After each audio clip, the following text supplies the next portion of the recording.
Help. Fine. Help. Oh, wow. Wait, weren't you saying earlier that nobody... Oh, wait. You were saying earlier that co-op puzzles required somebody to stand still.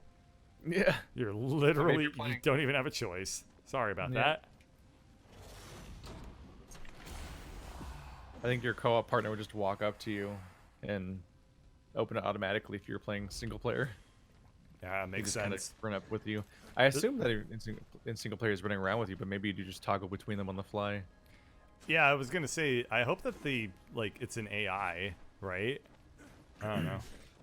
But what is really specifically important to me was like that backstory of like the all the custom stuff you could do in Warcraft 3, and the many entire genres of video game that came from that, and like Tower I never defense, Dota. like I couldn't do online RTSs. I was terrified of them. Still am. But 'cause you I could played play tower defense.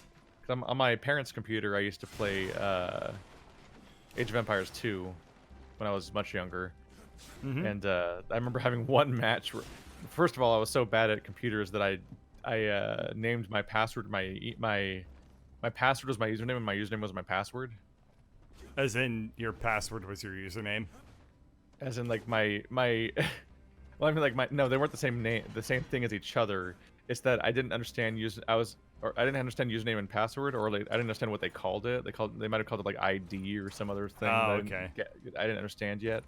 So like my password on Oh, you flipped them. Oh, that's hilarious. in Age of Empires, my password was like some kind of coherent thing, and my username was E5G3. I still remember, Nice. which I've never used anything else, so it's not a little leak to say it now. But yeah, like my username was E5G3. It was just noise. And I played one match, and I was like, I'm just now getting from the Dark Age to the Feudal Age, and then somebody came in with like 40 cavalry from the Imperial Age and stomped my entire base into dust, and I'm like, Nice. Yeah. They're apparently going to be adding runes to Diablo 3. That's kind of cool. I hated collecting runes in Diablo 2. I hated... Why are they runes. adding anything into to Diablo 3? Well, I don't know. Isn't Diablo 4 already announced? I don't know if it's been announced. I mean, don't you have a phone? I'm not researching in the middle of a session. Eh.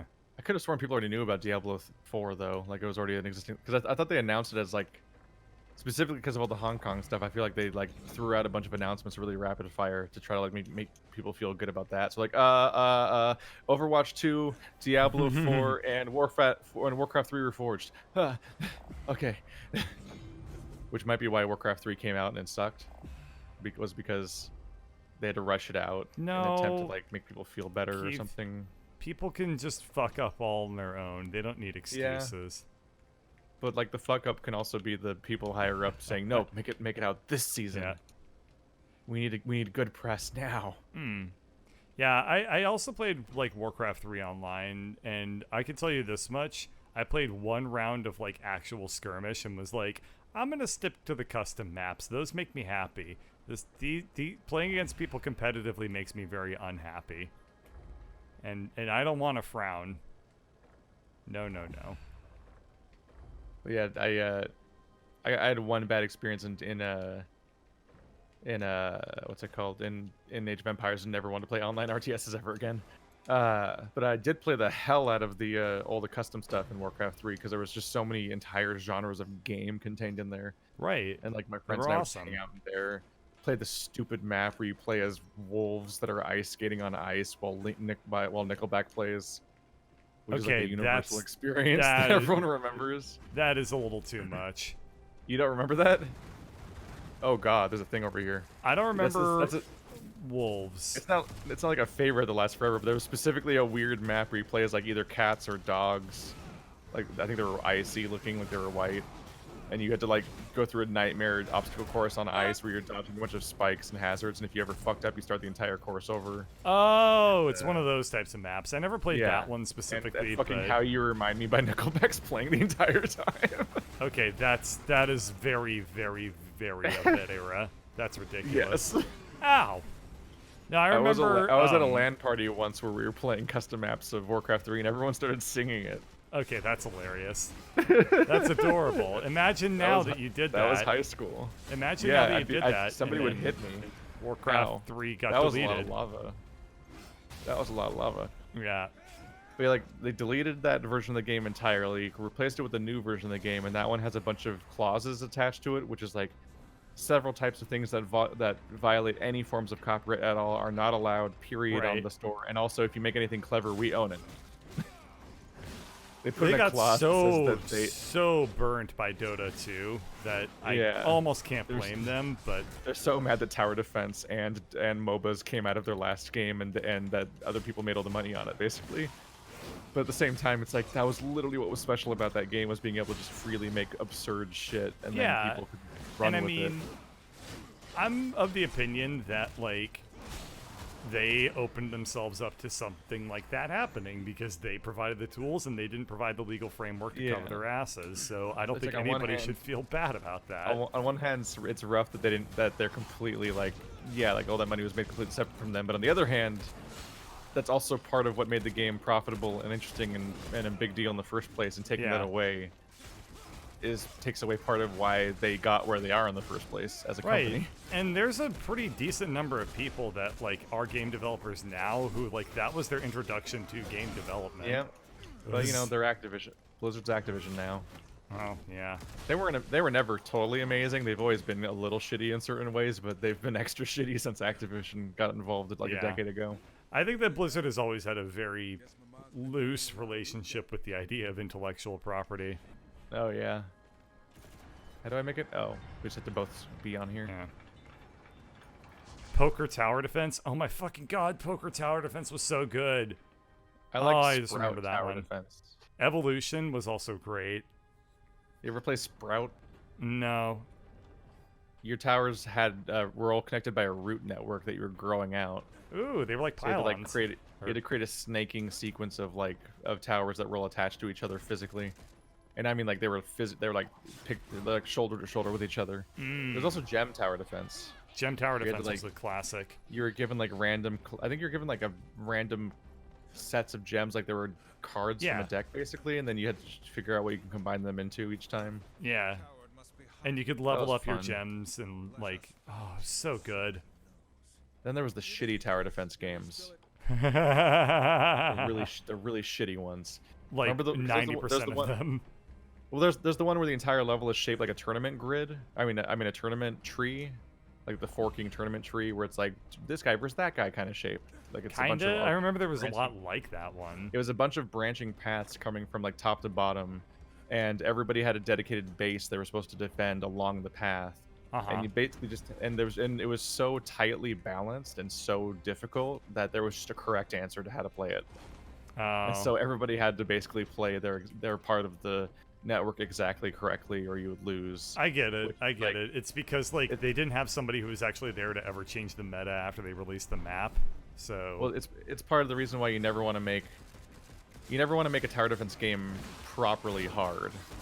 Because if it's fully too hard, then there's just one way to play it, and then everyone figures out the solution like it's a puzzle and just solves it. That's never as interesting. Because there's It's way more interesting they to figure out have the like an meta. organic thing, like a crazy branching series of upgrades and bizarre paths that you can go down, or something where you can really just like have a weird, crazy solution and enjoy that, like in Orcs Must Die. Right. That's always way better than like feeling like this is the one way, or you die because this thing's too hard.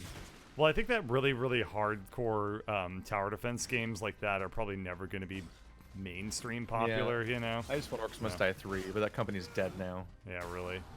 They died. But yeah, I mean, I almost think of it as like Blizzard basically released a video game engine, but didn't like license it. They didn't like put any rules on like how to actually license their video game engine. It'd be like when I say Orcs Must Die is dead, I know that the dungeon keeper or dungeon defender people just made a new Dungeon Defenders just this year. Yeah. But it's not the same because Dungeon Defenders is about grinding. I know. Orcs Must Die didn't have levels. That's part of what was so good about it. You just unlocked new traps and played with them. It was so great. Yeah, but that's not how you make money. I don't want to level up my lightning tower to be like level 12 by grinding. Like, if I'm leveling stuff up, it should only be because I'm leveling up in that specific level's run, not on the macro scale. I shouldn't be like, I'm 300 hours in, so my lightning tower is level 12 or whatever. Like, that's not. But I don't want that's how you make the muns, dude. I don't want that Warframe treadmill in my tower defense games. Oh god. Because then you're just winning because you played a lot, not because you've made cool choices and come up with a fun solution. Mm-hmm. That should be the antithesis of the genre. But I keep saying that about most genres that get grinding added to them. Yeah. It's like, why do you want a grinding shooter? No, you should want to be rewarded for shooting well, and how well you move and what weapons you choose and your mastery of the character type and stuff like that. But no, it's about grinding. Why? That just ruins the concept of playing a fucking shooter. But you rewind time a few more. There's so much of it. You rewind time a few years back though, and you're like, oh wait, that's what people would have said about Diablo ruining CRPGs. Yeah. It's like we took the CRPG idea and we removed all strategy, and now you just click. Yeah. I could almost think of it as like the makers of like the Epic engine, or like I don't know, like the people that made Source, aka Valve. Like, if they got really pissed off that like they released like a modifiable Counter-Strike, and then somebody came along and made like a good idea, and then was able to make an actual video game out of it. Mega laser. I don't know. That happens sometimes. Yeah, it does. Or just an existing game gets a mod made out of it that's way more successful. Yeah. Like Arma 3 and DayZ. Oh yeah, yeah. Or Arma 2, I mean, Arma 3 came later. The worst part about DayZ was the fact that it was based off of Arma, and the fucking interface was so shit. It's like the environment and the world and the premise all seemed interesting, but you had to deal with playing Arma. I know, it was awful. I remember I have a video on Sad Games where I got all excited about I kept checking about DayZ on the Rooster Teeth podcast and got all interested into the idea of it. And it sounded really cool. So I actually like hooked up with somebody on the Rooster Teeth. Yeah, hooked up. Sorry. I found someone on the Rooster Teeth forums at random and just joined up, and like we did a little two-person thing and tried to figure the game out. And I edited it into like it's like one of those things you do when you have more time, is you record for hours, then make the better parts into a video and edit that down. It was just the thing that came from it. And what I always find interesting about those kinds of games is the kind of like the gameplay story that comes out of it. There's a word for it, but I forgot what's procedural storytelling. Is that what it's called? Story. Incidental storytelling. Something. I think it's emergent. Yeah, emergent. Like the narrative that comes from that. Yeah. Like that was a time where I was excited about that. Like I wrote a little article about how like I got like emergent storytelling coming out of like Minecraft and stuff like that. Yeah, like my experience was if you want to put it into an emergent storytelling narrative, it was the story of about a guy who figured out how to lay down on the ground and took 15 minutes to learn how to stand back up. Like I found it so interesting to like you deal with like all these complexities of like getting like you can get too cold or you're bleeding out and like all these other things you're dealing with, or you can't figure out how the fuck you went prone and you can't figure out how to stand up ever again. That was my experience. Like you and your co-op partner are kind of like walking together, and you're afraid of like at any moment some random person might shoot at you, and like one of you just has a soup can. The two of you are sharing one pistol. The two of you are sharing like one pistol total, and it's like it's just scary, and the zombies are all threatening. You don't want to make any sound because they'll swarm you, and you'll have to run. Like at one point, I remembered we found somebody on like the local comms, and we were able to like treatise the idea of like trading this resource with that for them, and it was all tense though because we didn't know if they were going to betray us and stuff like that. And it was interesting, but yeah, it was just it was too unintuitive and too complex, and I never played it again actually. I only played it like once. It was a once-off interesting experience. It seemed like it was way more fun than, I don't know. I didn't want to invest that much time into playing it when I was just getting into like Gary's mod and stuff at the time. So it was like I could play Arma 2 like fun mode, which is difficult and confusing, or I can play Prop Hunt. It's like one of those things where like it's YouTubers with time on their hands will be really good at making it look fun. They'll do a good job at like Yeah. finding the best bits and editing like a really compelling video with like a narrative and like a flow Hmm. to it, and like set up and payoff and shit. I imagine two guys holding one gun and firing together. Oh, it sounds romantic when you put it that way. Like, oh, we only have one gun, and then they both grab it at the same time, and then they're just like, they touch hands, and then they like stop holding the gun to look at each other with like a yaoi hello. face. Only one of us had a gun at a time. We had to trade off, in part because at any given time, one or the other of us would be well enough to fire it. Because a lot of the playthrough time was spent with one of us taking care of the other one and back and forth, where like one of us would be too ill or Oh too God, you were like like out and stuff like that. That's what No, you it were was a doing. You were It was a fucking partnership. yeah. We had to look out for each other or die. It's kind of like There's what we just a have to lot do of here, except There's just a lot of like hypothermia and bleeding out and so on going on all the time. But those kinds of co-op experiences can be interesting. ooh, I gained an achievement. I have one game in mind that we could try if we ever wanted that kind of complicated mess, but without going quite that far. Are you sure? Yeah. There's a co-op RPG that came out called like Outward, yeah. I think. I think know you've what seen you're that talking before. about. It's like that seemed to be like a semi-hardcore but third-person action RPG that has co-op and survival elements. Oh shit! Might look like it might be interesting. What did you do? Why There's is so everyone many here hurting games. us? There's so many games, and we've already picked our next game. I don't remember what it was. I don't remember what it was either, but Is you the were other- like, we could try this, and I was like, yeah, that looks good. Yeah, it's a Journey to the Savage Planet. Ah, right. Yeah, 'Cause I I'm found out it looking has forward to co-op, that one. That and looks I'm like, good. all right. I found out that minute basically that it had co-op, and I'm like, bird, this has co-op. I thought it was going to be on my giant list of solo playthroughs, which who knows when I'd get to that. I also picked up Disco Elysium, and it's quite fun. So good. It's Yeah. so good. It'd be hard for you. I think it'd be hard for you to let's play, but it's so good. It seems like it'd be very difficult to let's play solo just in general, but like the problem that I had when I was thinking of even potentially let's playing the game was I picked the character that like talks to his nervous system and shit like that. So it was That's like most characters is yeah. some version of that. yeah, it was like I don't know if I could really commentate over a guy who's constantly talking to his pancreas and shit. Like that's it's hilarious, but there's no way I can ever do it. I finished my full playthrough and I had a great time, and I had a lot of full frontal nudity on all the politics and all that I don't normally get into as much. But I was just fucking diving in. Yeah. But it's just the sheer amount of reading and the sheer duration of it feels like It is quite long. It'd be hard to fit with your schedule. Yeah, it's so fucking tight. You'd be playing it for like 4 months. Let alone your usual like you have like a 2-hour cutoff usually, and that cutoff might be in the middle of you being in the 40-minute conversation.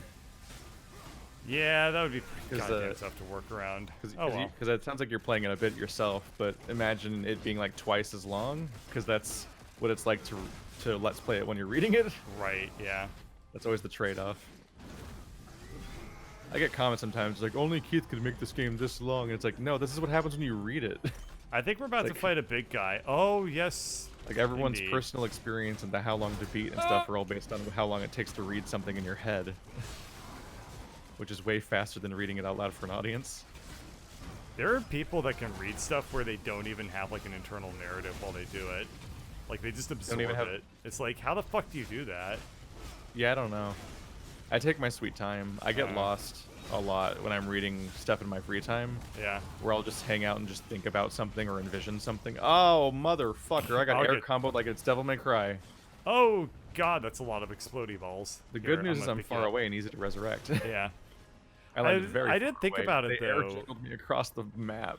I did think about it though. Like one thing that I didn't realize about myself is that like I actually think like in terms of images a lot more than I expected yeah. I would.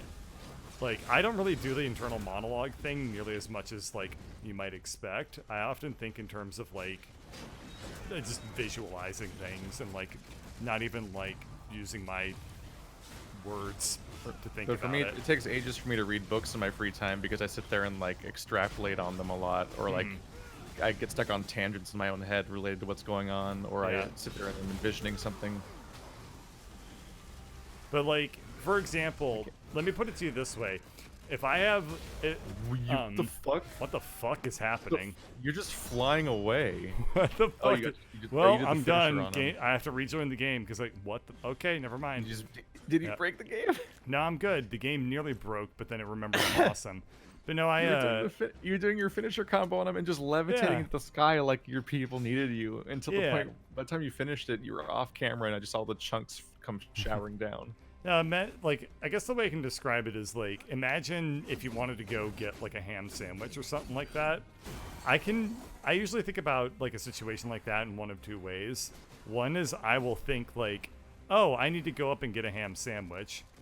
And it's just like, that's the thought. And other times I'll like envision myself going to like the refrigerator to like get all the things to make a sandwich. And that's the way I decide to do it. It just kind of depends on like what happens mentally in the moment. I don't know. The human brain is a bunch of stupid bullshit. Yeah. Yeah.